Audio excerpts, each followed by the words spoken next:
Well, I mean, first thing to say is I think it's a really good move to get rid of the Remainers in the civil service establishment and to put in somebody who's a Brexiteer. That's a huge step forward, something that should have happened a long time ago. But I think it's rather important that he finishes off the Brexit talks first. I mean, Boris Johnson is talking about this being done and dusted in July.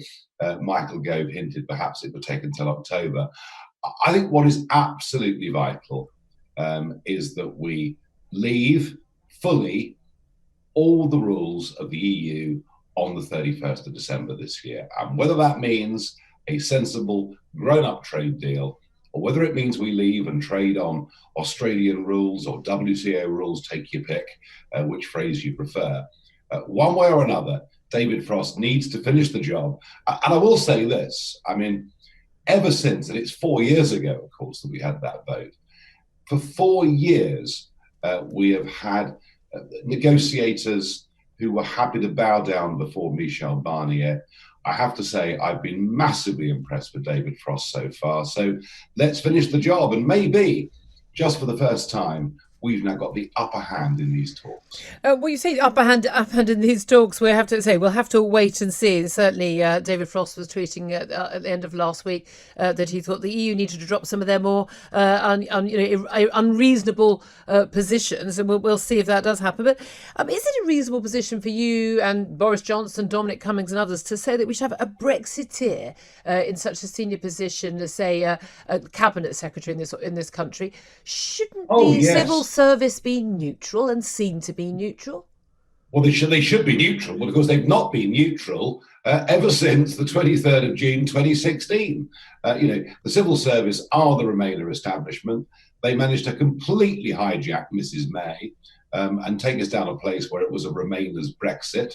And no, it's time for change. Brexit needs to begin a complete revolution in politics in this country, and that includes the civil service. So no, I think this is a very, very good step for the government. I really do. Let's talk about this revolution in government, and obviously Dominic Cummings and you were actually big rivals in terms of the different Leave campaigns, but I'm sure you probably agree with quite a lot of the things that he's wanted to do in terms of the shake-up of the civil service, the blobs that he's referred to, education blob and others. The Prime Minister's announcing £1 billion today for a 10-year school rebuilding programme. Tomorrow there's going to be a major announcement about this, his whole levelling up agenda, uniting North and South. You got an awful lot of votes from particularly for Brexit Party and also just support in the EU referendum from the sort of the forgotten working class voters in the north, the ones who moved over from the Labour Party and indeed from the Conservatives, who felt that they'd been forgotten over the years. Their views had been ignored and they just weren't valued by the other major parties. Do you think that the agenda the government is following now is going to keep those voters, or do you think that with the woke culture, the political correct culture that is creeping in now, that is dominating so much of political coverage, the toppling of statues, Black Lives Matter, and the like, that actually those voters are going to be looking for a new home again very soon? Well, look, first things first. I mean, in the European elections, one of the things that we campaigned on wasn't just getting Brexit delivered, it was for proper infrastructure spending in this country and recognising that much of the North and the Midlands had fallen behind. So I'm all for, these big infrastructure projects, but you've got to spend the money wisely. And I would say, what on earth are we doing spending over £100 billion on HS2, which I think suits rich businessmen going back and forth between Manchester and London. So I'm all for the projects, but they need to be the right ones. Now, moving on, where the government's got a real problem is over this whole Black Lives Matters movement, what they represent, who they are, as you quite rightly say, the toppling of statues, the demands that every single national hero that we've ever had in this country is traduced and removed from our history books. And that's where I'm afraid that Boris Johnson and the government have gone along with this PC woke agenda. Not one of them has dared stand up and say, look, when it comes to racial equality, we are totally and utterly committed to making sure this country is as fair as possible. But we will not bow down before the mob. And we certainly won't appease an organization like Black Lives Matter, which is utterly Marxist in intent and anarchist in the way in which it behaves. And the disconnect between what is being said in Westminster, what is being said for the vast majority of mainstream media, and where the British public are, I mean, it's as big a gulf as I have ever seen. And a lot of those voters that you're talking about, and they're voters who left the Labour Party, they voted UKIP or they voted Brexit Party before going to the Conservative Party. They want real leadership and they want plain speaking. And I think Boris needs to get out of this PC culture that he's rather found himself trapped in. Well, you mentioned Black Lives Matter, and of course, a conversation that you had about Black Lives Matter may or may not, according to different accounts, have led to the cancel culture affecting you and a radio contract. Let me just read to you a tweet sent out yesterday by Black Lives Matter UK. As Israel moves forward with the annexation of the West Bank and mainstream British politics is gagged of the right to critique Zionism and Israel's settler colonial pursuits, we loudly and clearly stand beside our Palestinian comrades. Free Palestine. What do you make of that tweet? Because an awful lot of people are saying that, you know, to actually have a conversation about the right to critique Zionism. Zionism, of course, is the right of the Jewish people to have their own state, rather than criticising the current policies of an elected Israeli government. Do you think that you've been critical, and you were just now, of Black Lives Matter, the organisation, as opposed to the slogan Black Lives Matter, which of course they do. Every right-thinking person would agree with that. Do you think that a lot of those people who've been endorsing the organisation Black Lives Matter may well be wanting to perhaps rethink their support in the light of some of the things that Black Lives Matter stand for and that tweets like that? Yeah, look, we've had the Prime Minister, senior politicians, we've had most of our mainstream media, and many of the big corporate companies, supporting Black Lives Matter. The Premier League footballers putting Black Lives Matter on the back of their shirts, and much of this has been done in ignorance. Much of it's been done in fear. People just did not examine what was really behind it. And I think, classic of the hard left Marxists, their absolute hatred of Israel, of anything to do with Israel, and support of Palestinian causes, even those Palestinian causes that are damn dangerous. And I think what's going to happen, Julia, is there is going to be something will happen over the course of the next weeks and months. And more than likely, because of the complete anti-police agenda. Don't forget, Black Lives Matter UK are campaigning to abolish our police forces.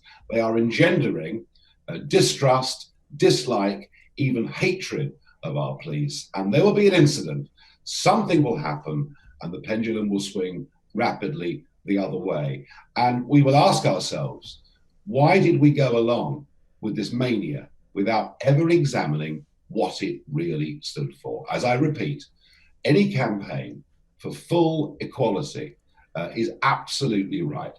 Everybody in this country should be treated the same, regardless of colour or religion or race. What Black Lives Matter actually are doing is making divisions that may exist within society even deeper. So the sooner this madness comes to an end, and the sooner we can start thinking about genuine free speech, the better. Okay, well, I'm not suggesting there aren't limits to free speech. There are, but at the moment, anyone that dares challenge this or even tell the truth gets slapped down. Okay, a lot of people would be agreeing with you, and also a lot of people will be shouting at the radio right now, Nigel Farage, and saying, well, hold on a minute, you're talking about organisations or people that are divisive and trying to separate people. Your big mate, the American President Donald Trump, tweeted out this video overnight. Yeah, you got it, you!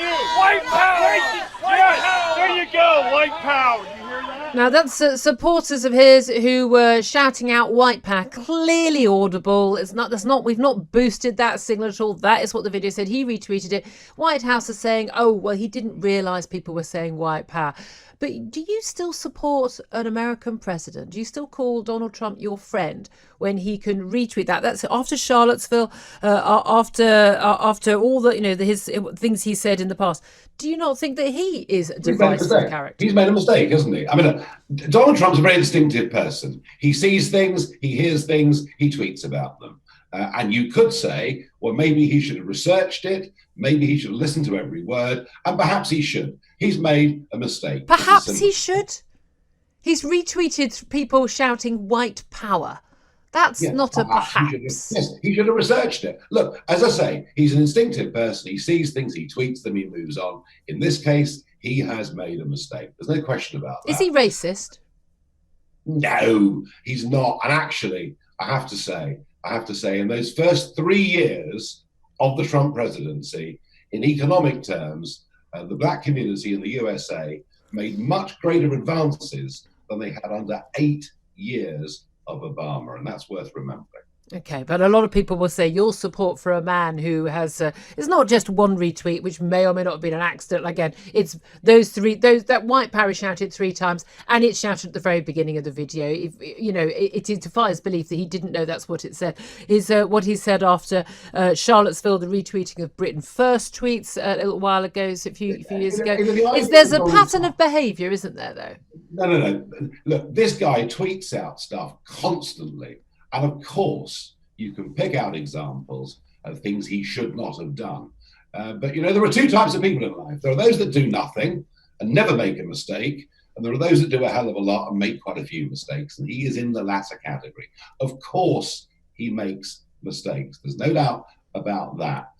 But when it comes to this re-election in America, and it's going to be a hell of a campaign, you've got Trump with his imperfections, yes, against a Democrat who is going to be very much controlled by the hard left agenda. And I think whoever wins this US election, whether you like Donald Trump or not, I think it's in Britain's best interest that he's re-elected. Okay, right, well... We say, and I ask you to say with us, lift up your voices in this great meeting in the heart of England, and to all the world, a message. England lives and marches on.